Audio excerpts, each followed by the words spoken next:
Welcome back. If you just joined us, you're watching the news at 10 on Channels Television, coming to you live from Lagos. Just to quickly remind you that all our top stories are on our website, channelstv.com, and on youtube.com/channelsweb. And do visit m.channelstv.com to view us live on your mobile device. You can also download the Channels TV app for Android, iOS and Windows phones from their respective stores. And we urge you to interact with the Eyewitness feature in the Channels TV app.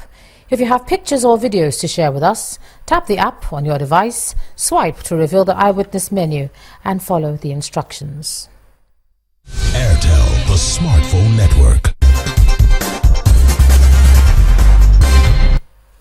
All right, now here are some of those pictures that I was talking about earlier. All right, we can begin with this one from Owode in Lagos State. It shows flames and fumes from a bonfire. Our eyewitness reporter says the fumes are dangerous to residents' health and wants relevant government agencies to stop such cases of air pollution. The next one was sent from Bagada area, also here in Lagos. It shows the construction of a footbridge in front of people's homes. Our eyewitness reporter describes this as poor planning. And this one was sent in from Jalingo, the Taraba state capital.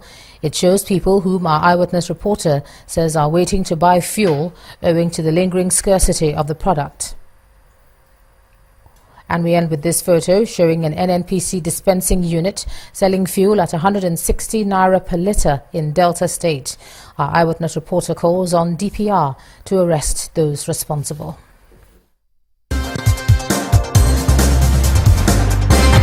Airtel, the smartphone network. Thanks a lot for sending in all your pictures, and we ask you to please send us some more. The President is welcoming support coming from the International Atomic Energy Agency, the IAEA, for Nigeria's efforts to generate electricity using nuclear energy. President Muhammadu Buhari was speaking in Abuja today while receiving Mr. Yukiya Amano, the Director General of the IAEA, saying he was happy the organization is developing a program to benefit Nigeria and improve electricity supply. Head of the IAEA delegation said he's pleased to see that Nigeria is taking steps towards safe usage of nuclear energy for peaceful purposes. At the meeting, the Ministers of Power, Solid Minerals, Health, Science and Technology highlighted programs in place to develop safe nuclear energy to power homes and businesses. While the President's stance on corruption may just have gathered more support, as a civil group known as the Committee for Defense of Human Rights today staged a rally here in Lagos. The initiative brings to the fore cases bordering on the massive looting of the nation's treasury by alleged leadership of various government agencies and the epileptic power supply, even after the privatization and unbundling that took place in the power sector. The convener of the rally, Malaki Ugumaru, calls for the prosecution of corrupt leadership in the country. The CDHR, which is the Committee for Defense of Human Rights, has today aggregated the views and the resentment of the Nigerian people regarding the continuous looting of the treasury of this country. The EFCC, the ICPC, the Bureau of Public Tribunal, and even the Nigerian police should go on with their statutory duties of investigating and prosecuting crime. But the recovery of the treasury of the Nigerian people will be done by the Nigerian people, and that is the process that has commenced today.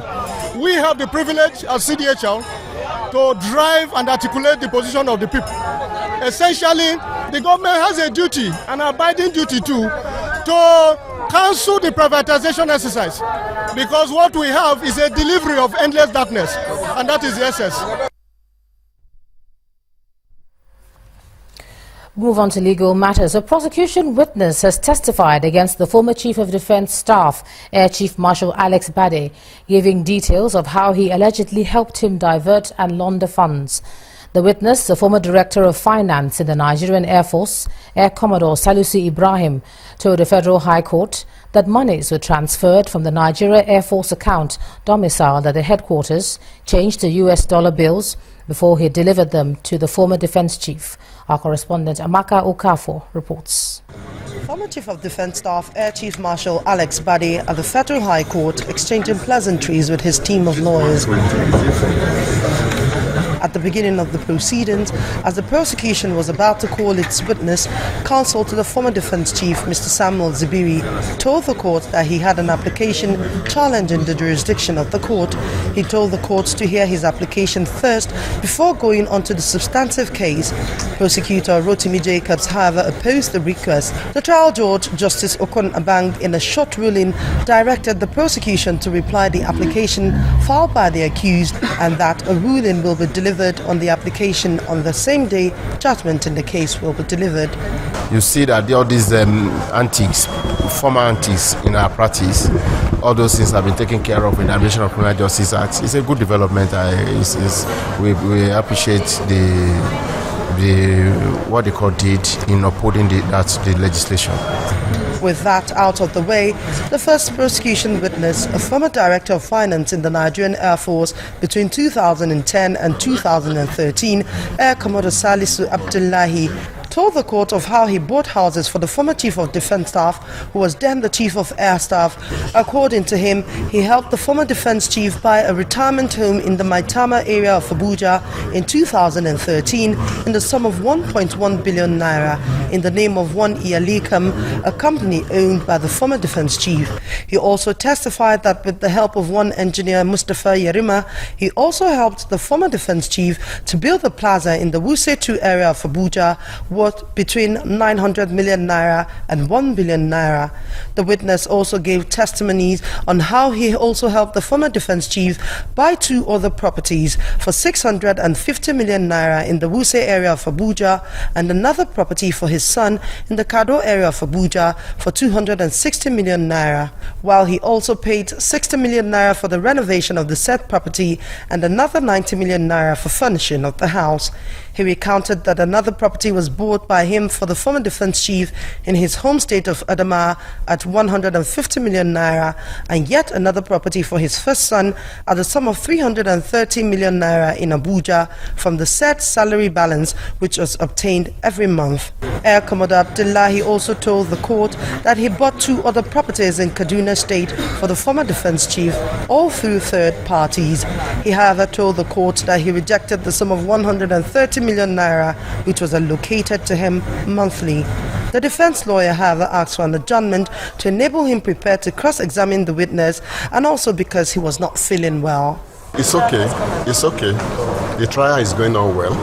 At the instance of the defendants, the court adjourned the case to the 23rd of March 2016 when the prosecution witness is expected to be cross-examined by lawyers to the former defense chief.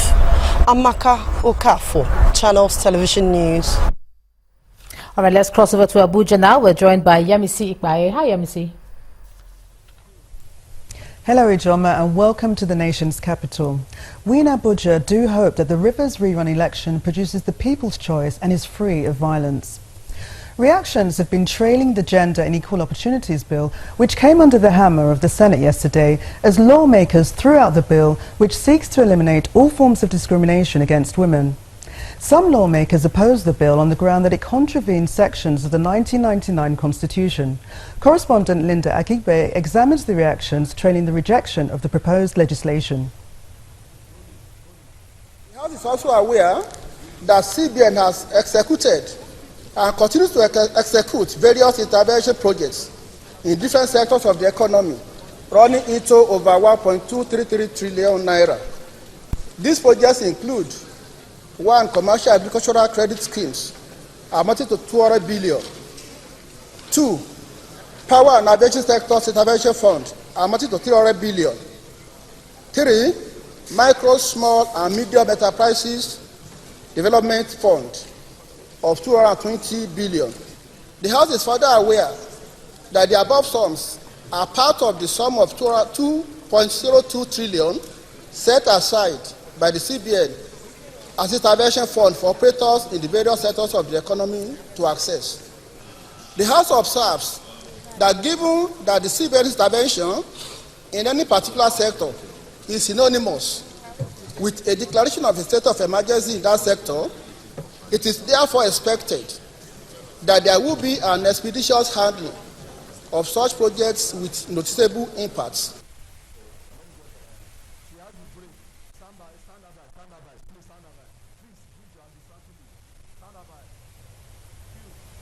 I apologise for that report, but we're now being joined at the news at 10 by women's advocate and member of the International Federation of Female Lawyers, Mrs. Ngozi Ikenga. Thank you so much, Mrs. Ikenga, for joining us at the news at 10. Let's start with a look at the raw debate on the floor. Did you think it was taken seriously? Thank you very much, and good evening, Nigerians. The debate was not taken, the bill was not taken seriously. The debate was not taken seriously.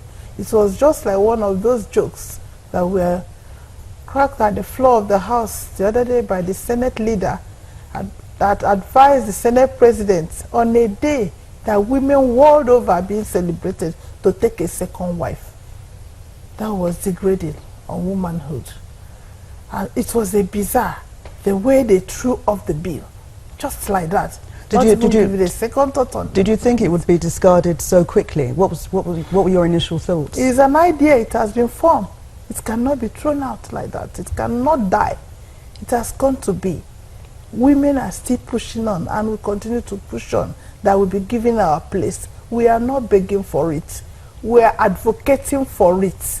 That it should be given to us, our place. And what are the main highlights of the bill? What are its main aims? It's just what the Constitution has, what the UN Universal Declaration on Human Rights has.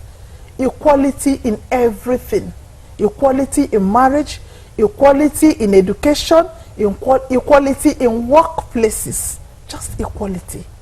We are not asking for their seat. We are only asking for our place. They should make a shift so that we will be accommodated as women. Now, the sponsor of the bill, Senator Biodun Olujimi, has plans to reintroduce it. What do you think she needs to do to garner more support? It's just sensitization on our men. It's not only the senator. Every woman in that assembly, and some men that are female-friendly, feminine-friendly. We need to sensitize our men to know what we're talking about, that we're not asking for their seats. We're only asking for what is due to us as women, constitutionally and the UN Declaration on Human Rights. Thank you, Mrs. Ikenga, for joining us at the news at 10. Thank you. Meanwhile, the plight of women in the troubled northeast of Nigeria has attracted the attention of the charge d'affaires at the United States Embassy in Nigeria. Mrs. Maria Brewer has advised women groups in the country to think of ways of alleviating the sufferings of women and young girls who have become victims of terrorism. Speaking at a session organized by the embassy in Abuja, Mrs. Brewer said the activities of Boko Haram has left many of the women economically disadvantaged and several others severely traumatized. Suffering from this very scourge, that is a travesty. The stark, terrible images come to us on the news. A young girl shot in the face in Pakistan for simply standing up for her right to an education. Thousands of women fleeing ISIS violence in Syria and Iraq, clinging to their frightened children. Women who are now often the sole provider for their families, their partners having been murdered or simply disappeared. Women and girls are kidnapped and forced into marriage or sold into slavery, forced by human traffickers, or lured into believing they can improve their economic status. During Women's History Month, it is important that we discuss these issues as well. While too often women are the victims, they're also the heroes, strong and resilient, rising above these tragic circumstances. We saw this resilience with Malala Yousafzai, the young Pakistani girl who would not be denied an education, even as violent extremists tried to kill her. We have seen it with some of the young women who've escaped from their Boko Haram captors. They're putting their lives back together. Today's discussion will not only shed light on the suffering endured by the most vulnerable among us, it must also serve as a call to action about what we can do to alleviate and to ultimately end this misery. So thank you so much for participating in this. Returns, federal lawmakers proposed 115 billion naira for the 2016 National Assembly budget. That's on business. Join us again.